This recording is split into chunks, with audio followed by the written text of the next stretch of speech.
Hey everybody. Today I want to do a video, might be a little bit longer than my normal ones, but I really wanted to talk about the Bally Professional Arcade, or the Bally Astrocade, or the Astrocade, or the Astrovision. This is surprisingly not very well known video game console from basically 1977, 1978. And it's really the same generation as the Atari 2600. The console itself really didn't make a big splash, mostly because of how it was sold. It really was sold primarily in mail order. There were some stores that did sell them, actually like Montgomery Ward. But this is really a really good system. It has a lot of quirks and has a lot of issues, which may be why it never gained true popularity. But I did want to talk about this a little bit. Now, you can see I have two here, and actually I own 4 of these. 2 are working, 2 are not, which is probably one of the reasons why the thing never really took off too well, is the machine is notorious for failure. I would say it's probably right up there with the infamous Coleco Adams that had an initial high failure rate and problems with the Atari 5200 joysticks. Now, probably the big reason for that is, unlike the Atari 2600, the Magnavox Odyssey 2, the Fairchild Channel F, that were home console systems that were really designed for the home initially, Bally went a slightly different route. The Bally Professional Arcade, or the Bally Home Computer System, there's so many names for this thing. They basically used a motherboard design from their Gorf and Wizard of Wor arcade machines. So basically, the motherboard in here is really an arcade machine. So they really were the first ones to really bring the arcade experience home. The problem that they ran into is that when you have an arcade cabinet, you have a lot more space for ventilation. These guys, in this case, I'm going to go over that a little bit later, but the heat was a primarily problem. These machines would overheat, and basically the custom chips would fail, and that would be it. They would fry. Now, back in the day when I had video games, my consoles were always placed on the rug. My 2600, Colecovision, and television, that's where you played them. Pong, you put it on the rug in front of the TV and you played it. That was a death sentence for these, especially the old shag rugs. This really needed to have really good ventilation. Failure to do that, like putting it on a rug, would overheat the chips and fry the machine. Now, there are warning signs. Right now, there's a program called Doodle. That's one of the built-in programs in here. But any one of the programs, you would notice strange pixelization, pixels would start looking weird. The machine would act funky. So you have warning signs, but most people probably didn't notice it back then or realize what was going on, and the machine would fry. Now, talk a little bit more of the console itself. I have the shipping box behind it with the Astrocade logo, and I do have my second working unit in that box right there, in the actual huge box the thing came in. And, it's an attractive box. I mean, the other thing was these were very expensive for the time. They were probably double the price of a 2600, again, because of the technology they had in these machines.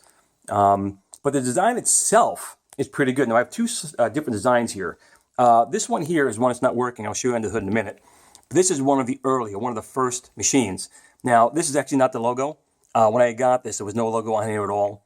So basically, I had used my old Texas Instruments TI-994A and a little color dot matrix printer I had, and used a program called Print and Paint, and basically made that by hand. It took a long time, but it came out pretty good, and until I got a machine that actually had one, they looked pretty good. But you can tell a big difference here. As you can see here, there's a red reset button, and this gray eject, and the red cartridge port in here is a sign of an early unit. You can see here they went pretty much all black after the fact. And then there's even a white console that Montgomery Ward had. And like I said, this thing was sold so many times to different companies to sell it. Basically from, I guess, issues with not selling as well as the 2600, again, because of the price point where you can get the machine. Now, one of the reasons I really wanted to do this was I started seeing some posts of some guys saying, I found one for $150 or $160. Should I get it? And to be honest, some people say no, the games were terrible, or no, the machine's notorious for failure. I'm the exact opposite. If it's in working condition, grab it. Something like this is definitely going to keep its value. If you take care of it, it should run just fine. And as far as the games go, I think the ports they make are fantastic. Now, like the Intellivision, They didn't have licenses, so they couldn't use the same names. A lot of times they had to use a different name for the game. But the ports they had, some are phenomenal. Again, the sound chip in here, when you hear like Wizard of Wor, the sound chip is just pretty much like the arcade. There's no speech, but that's more a limitation, really, I think, of the available RAM. The 2600, I think, had 128K of RAM. This had kilobytes, 128 kilobytes of RAM in the 2600, where the Astrocade here has got 4K of RAM. And like systems of its time, this was really designed to become a full-fledged computer. They had prototypes of what's called the Z-Grass, which basically this whole machine would sit inside with a keyboard, and it would have been pretty powerful. There's been 32K memory expansions available for it. It's got basic, and this keyboard here, it's actually, it's a pain in the ass to use, but people actually program games on this, and when this machine stopped selling, they would start making basic games, and you'd start playing it that way. And again, because of limited RAM, there was so many tricks that people got some really crazy games going on. But I can go on and on about that type of history. I just really wanted to give an overview of the machine and tell you that the machine is actually a nice system if you can find one in working condition, which again, can be difficult, but you'll know relatively quickly, even on for a minute or two, you'll know if the machine is going to be functioning or not. And also, there's a new video series on YouTube, I think it's called On Course, and they're talking about video games. And they'd mentioned the Nintendo 64 and how it was the first machine to have 4 ports, 4 control ports built in, which is completely not true. You have, I'm not sure if the Astrocade was the first, but it did have 4 control ports built in 1977. The 5200 pretty much came after that, and had 4 user ports. And of course, the 4 and 800 line of computers had 4 controller ports. They're computers, not dedicated game systems. But this guy has 4 controller ports built in, and I'm going to spin this thing around here if I can. If I don't get these cords all botched up here, and give you a look at the back. So you can see you have player port 4, 3, 2, 1. On-off switches in the back, which is a little bit of a pain. And you can see this little rectangular port back there. That was originally for a light pen or the cassette interface. But the cassette interface was not needed anymore because they basically built it into the basic cartridge itself, which I think I have inside here, and I can show you. But I'm going to go over here again for 1 second. And the joysticks themselves, you can see here, similar to the Fairchild Channel F as far as it's a joystick and paddle, but unlike the Fairchild, where the paddle was really all digital, this is a pot, just like you have an Atari paddle. So you can turn it just like you can in a paddle game. You have a joystick, 8 directions, and your trigger is here, where the Fairchild did not have that. And to be honest, I heard people say these controls stink, they're horrible to use. That is completely untrue. These are very comfortable in the hand. The joysticks work fantastically. They are maybe a little bit delicate because I'm not going to open this one, but it's pretty tight in there. But as far as the controller goes, it's really comfortable. You can get a tired finger after a while, pulling the trigger here. But again, these controllers are great. They put up with a lot of use for me. And I do have 4, as you can see. They all do work, so I can do 4-player games. But I'm going to show you this machine here, since this one is not working, and I'm hoping to get it repaired. Now, this one here, I think, is suffering from a bad RAM chip. So there's things I can do to fix that. There's a gentleman on a couple of Bally sites by the name of Ken, who is probably the only genius in the world when it comes to these. And he thinks this one might have bad RAM. I have another one that might have a bad capacitor. But let me show you inside this guy. So you do have this spot here where you can put your video game cartridges. And you can't really see, but inside here, there's actually tiny little vent holes for convection to run the heat through. I'm going to pop this nice wood-grained lid off here.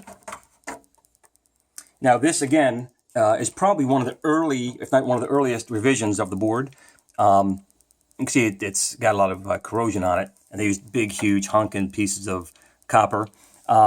This is like a membrane-style keyboard. It is actually a horrible thing to use, but they allow overlays. So you can put an overlay on here for a basic, and you can use quick shortcut key commands. But I'm going to lift this out as well right now. And you can see it's just a membrane keypad. It is kind of delicate. Here are your memory chips, and I'm pretty sure one of these has failed on here, causing the black screen. This right here is the custom graphics processor that's in the machine. To be honest, I don't know what all these chips are. I haven't looked at the schematics in a long time. Huge capacitors over here. Now, again, this is very rare. You can see that this is the CPU inside the machine. And it is, in fact, a Z80 CPU, which is pretty cool, and it's socketed. All the other ones will not come this way, so this is a very early version of the chip, of the motherboard. And again, you can see the 4 controller ports back here, and this is where you would have connected a light pen or a audio cassette. And there's another expansion connector here that is blocked off. This is the RF box, and this does pull off. And I actually do have, which I haven't put in yet, I actually have an S-Video adapter that you can plug into this. I haven't tried it out yet, but I just wanted to give you a quick look inside this particular machine here, just to give you an idea of what it was like. And you can see it is quite large. It's not like the 2600, which is kind of small, in television, or even the Colecovision one. This was originally, again, there's a huge expansion bus back here, and this plate does come off. This was originally primarily an arcade board. You can see another connection spot here. So they basically took an arcade board and shoved it in here to make a home console out of it. But let's go and look at more of the actual games in the machine itself. Okay, so again, you have your keypad, your reset and eject button. Now, like the Texas Instruments TI-994A, it's not necessary to unplug this machine to put a cartridge in. You can do it with it hot. And when you first turn the computer on, you can see there's 4 programs built right into the system by default. Gunfight, Checkmate, Calculator, and Scribbling.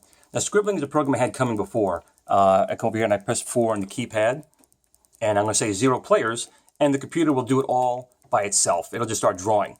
Now, I could say 1 player, and I can use my joystick to basically do the same thing and doodle, but it's easier when you're holding the camera to let the machine do it itself. So this is all it basically does, just a little kaleidoscope. It's just something interesting to look at. But even the games, like the Checkmate game, number 2, which is like surround on the Atari, and it's a pretty good port. You can do 4 people at a time, which in the Atari you can only do 2, if it takes my selection. And I'm going to do 0 players again. It'll play itself. And make sure the volume is up here a little bit so we have, wrong button there, these TV sets. Turn the volume up a little bit. I'll do 0 players.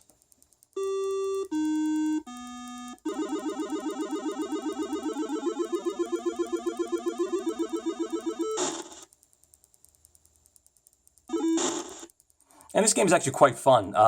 Kids today might have a hard time with it because it's a little more eye-hand coordination than some of the newer games are. But again, these are 4 programs they gave you in the system already, and they're all quite fun.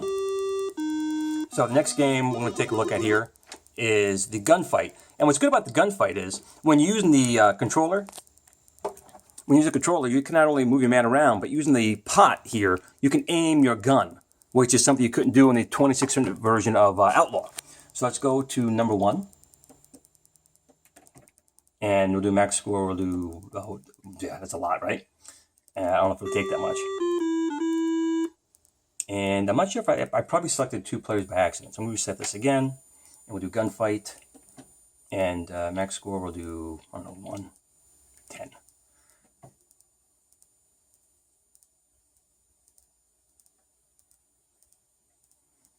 And I'm going to take it. And enter, here we go. So I guess I got to play this one. So see if I turn the pot here, you can look at his gun. His gun goes up and down. Oh, there it goes down, up, down. And you can shoot with the trigger and move the man around. So it's hard to do with one hand, but you can see I can move my gun around and see if I can get him here. Go up a little bit, right in the face. So again, games are built in and they're quite fun. So one of the programs that they did give you, just because they're trying to push it a little bit as more than just a game system, everyone seems to have done that, is Calculator. So press 3, and you basically have a calculator, which I can never add 4 plus 4, and now I know it's 8. So I learned something already. So let's take a look at some of the game cartridges. So again, you can store them right under your lid, which I have done here. And the cartridges, kind of like what the Fairchild had done with using like cartridges that looked like 8-tracks, they went with something that looks like audio tapes. Of course, they're not. They are cartridges, but they look like audio tapes. And they had a lot of fun games in here. And I don't think the basic... Oh, it is here. Okay, here it is. So here's the basic cartridge. And the early versions didn't have this cassette interface built in, but the later ones did. So you can basically plug a cassette recorder right in here, which is quite cool. And you pop the sucker right in here. Again, you can do it with it live. I'm not going to turn it off. Push it in. Just hit the reset button. And now I am in basic. And that probably means nothing to the system at all. And yeah, of course it does not. But you can plug a cassette in here and you can load game programs in here, which again is kind of neat. You can reset that again and kick this out. And things are available for it is this. That's quite cool, having a multi-cart. Every program pretty much released for this is on this bad boy. I think I paid something like $60 or $70 for it. And totally worth it. I don't have the book with me right now. I have it stored away. So I don't know what the switches are set for. Let's just see what it is set for, because I really have no idea what it's on right now. Push this in, reset it, and oh, perfect. The Incredible Wizard, which is probably one of the phenomenalest games for the system.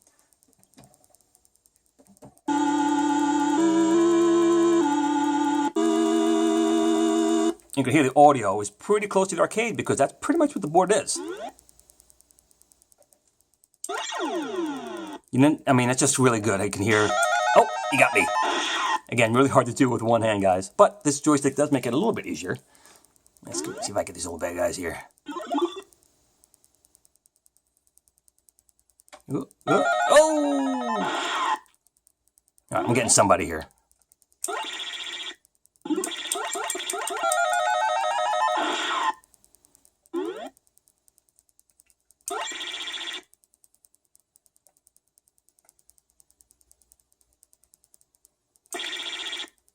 One to go. I'm going to get you.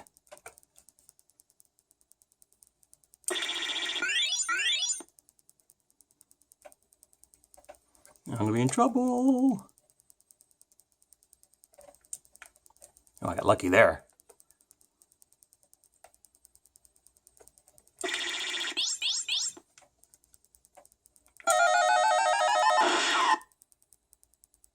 So you get the idea. You can hear the sound effects. They're really quite good for its time.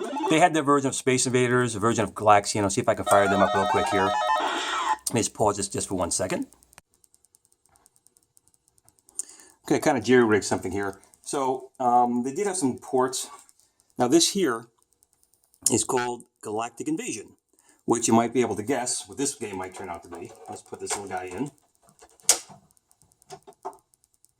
And you can see on the screen, it's actually called Galaxian. And it's a really good port. The resolution is not as high because of memory constraints. Again, you have to remember, back in 77, 78, memory was extremely expensive back then. We'll do skill level 2. And we'll do 3 bases and 1 player.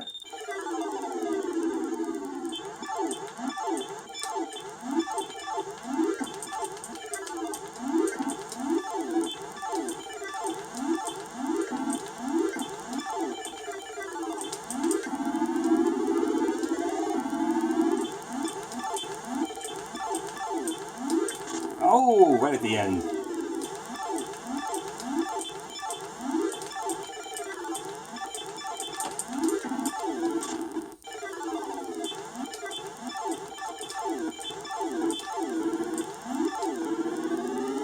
So you can see the quality of the sound and the graphics is really good, even though it's not as high as resolution as maybe the consoles of the time.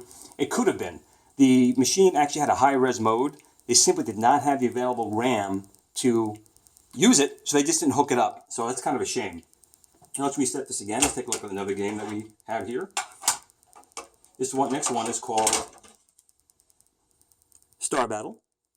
And let's take a look and see what we got here in Star Battle. Again, you don't have to turn the machine off. Just hit the reset button. And now here it's called Star Battle. We're 1 player. Max score will do 10.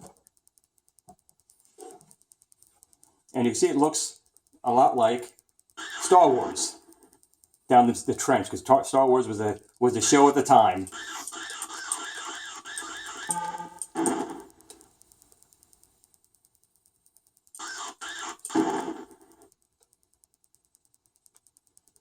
And this actually was based off an arcade machine of the same time frame. Well, probably like around maybe 76, 77. But there was a game this was based off of in the arcades.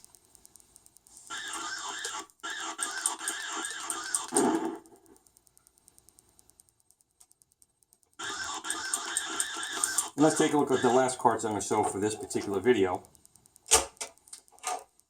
Everyone had their own copy or version of Space Invaders, and they're no different. Although I have to say this is probably a pretty poor port. It's almost as if they rushed it to market and never finished it. Because unlike other Space Invaders that you can play, as long as you can stay alive, it'll keep playing. This has a limited amount of levels because the invaders always drop one level. So there becomes a point where they touch the ground, whether or not you do anything or not, and it resets the game. So it's almost like they didn't finish it or bug test it or something. And it's called Space Invaders. Here we go. And we'll do 2. I mean, it's definitely Space Invaders. I think that they could have done a little bit nicer job on this particular one. It sounds okay. It's got the heart sound. But like I said, what happens every level, when you start a new round, the invaders come down one level to the point where they're already on the ground at that next stage. And then the game just resets. So this game is very limited as far as playability goes. But I hope this gives you at least a little overview of this system. Again, I see a lot of people talk poorly about it, and it does have issues. There is problems where these machines can overheat. There are problems with finding ones in good working condition, but you can find them. And absolutely, if you could find one under $200, I would snatch it up instantaneously, box or not, because there is a limited number of these that do work, and these are one of the things that would be a collectible. It's not quite that of an NTEX Adventure Vision, which is like a Holy Grail system. But it's up there. And it's definitely a fun system. I enjoy it. I find it really enjoyable to play it. And I think it's a nice looking system. There's a couple of user groups out there. I'll put some links below of some sites you can find out more about it, because I really cannot go into detail about every single thing this machine can and cannot do. But I wanted to let you know that in addition to when the Fairchild Atari 2600 was out, and before the Intellivision was out, there was the Bally Professional Arcade, the Astrocade. This is so many names. It switched hands so many times. And it's a shame, because I really think that this machine, if I had given half a chance, would have been the Colecovision of its era. And I do hope you guys enjoyed the video and learned something anyway. And if you did, please like, share, and subscribe. And please leave any comments down below. And guys, have a great day, and thank you for watching.